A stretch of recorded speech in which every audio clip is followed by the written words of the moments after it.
Okay, first, thank you for letting me speak in English. I think if I would have spoken in Ukrainian, it would have been żachliwo.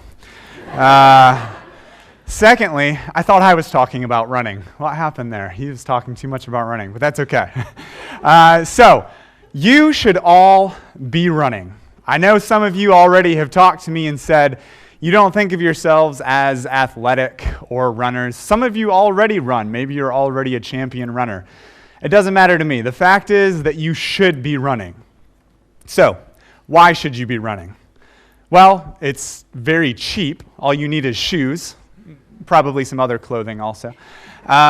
You can do it anywhere. I mean, I could run up and down here. I could go outside. You can run anywhere. It's the easiest sport to compete in at any time. And also, maybe you've heard about the runner's high. Some people compare it to narcotic euphoria. And who wouldn't want to do something that's good for your body that gets you high, right? I mean, I am not a doctor or a scientist, so I'm not going to tell you all the reasons that running is good for your body. I don't have that research with me. I'm also actually not a champion runner. I've never won a race, I think, in my entire life. But what I am is somebody whose philosophy of life is better because of running. And what I want you to see is that running shows us life as it really is. And not only that, but your philosophy of living will be better if you start and continue running.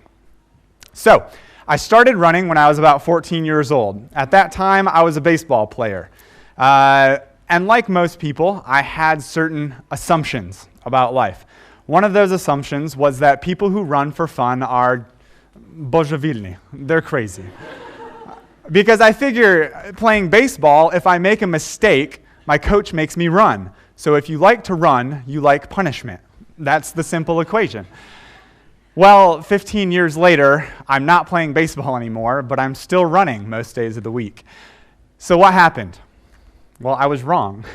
The first lesson that running taught me was that I needed to challenge my assumptions if I was going to experience something that was going to make my life better. But there's also something else interesting. Running is now one of my assumptions. I assume that running is good for me and that I will enjoy it and that it's making my life better.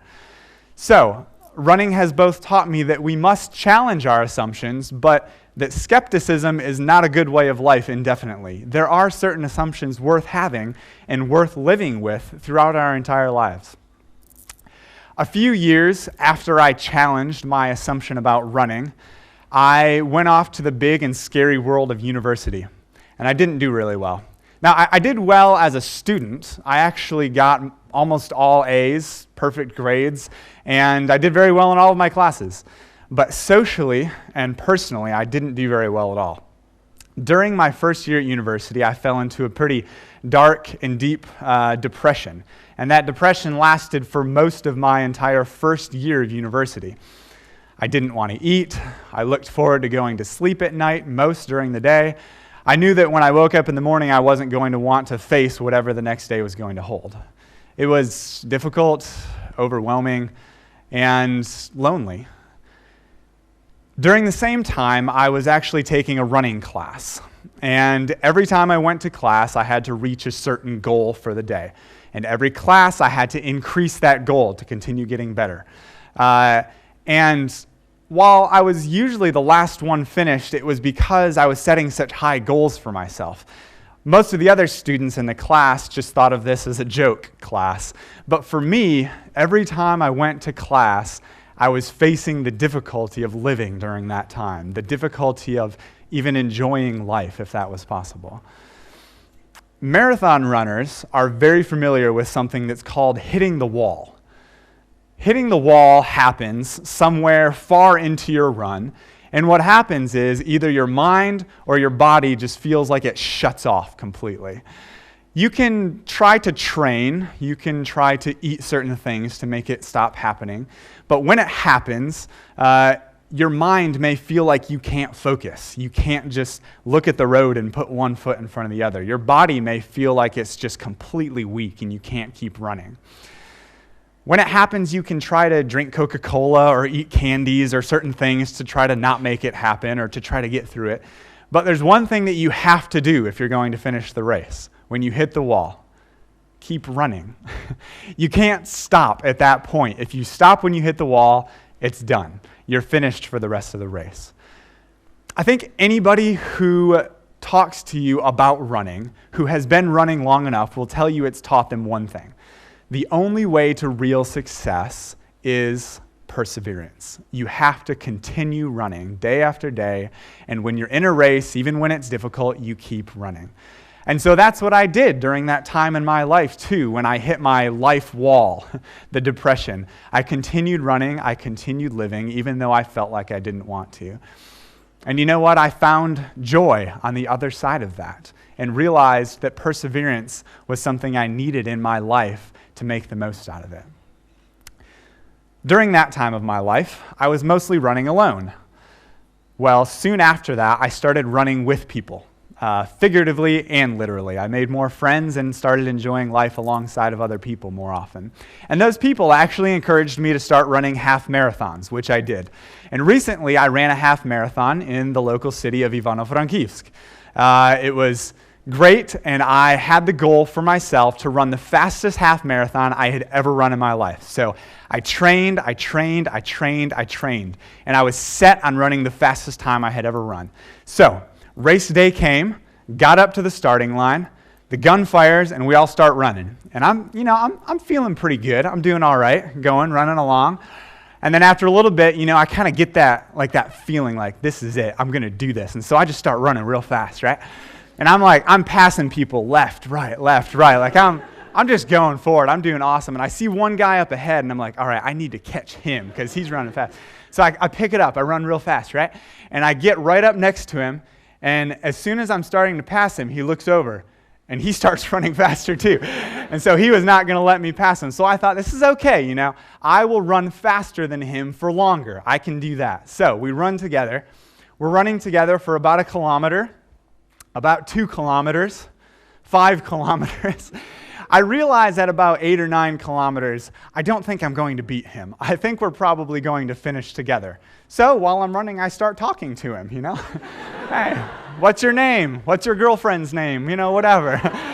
So we run together. And you know what? We did finish the race together. And you know what else? I did run the fastest time I had ever run that day.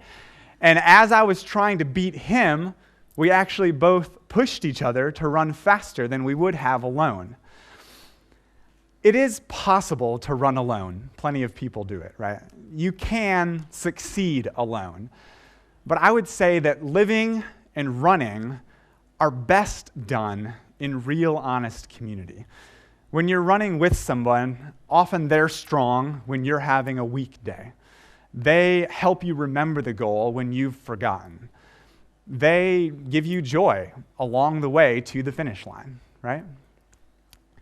So running has finally taught me and revealed something to me that I think will put everything else I've said into some kind of order. And it's actually come from one simple question that my wife asks me every time I run. When I come through the door in the morning, soon after I come through the door, I hear my sweet little wife's voice, and she says, "How was your run?" Simple question, right? How was your run?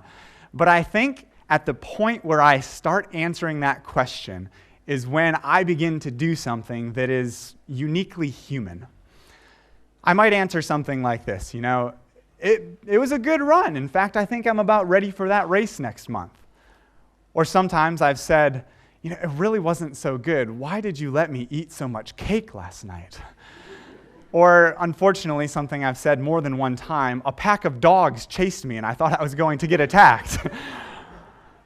What I'm doing when I answer that question is I'm taking the thing that happened in my life and I'm trying to put it together into a story to make sense of it.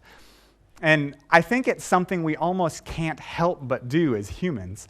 We take the little events in our lives, we put them into a story, a narrative form to try to make sense of it. Even the smallest things, we try to figure out why it happened, what part it plays in the bigger story. Even as I'm talking to you about running and why it's meant so much to me in my life, that's exactly what I'm doing, right? I've told you stories in my life and how running has played into it and why it's important. And I think that's exactly as it should be. Because I think that our desire to be part of something bigger, to make sense out of our lives, is telling us something about reality. I mean, we get hungry and there's food, right? We get tired and there's sleep. So probably we have this deep desire for there to be meaning in our lives, for our lives to be part of a bigger story that makes sense out of it, because there actually is.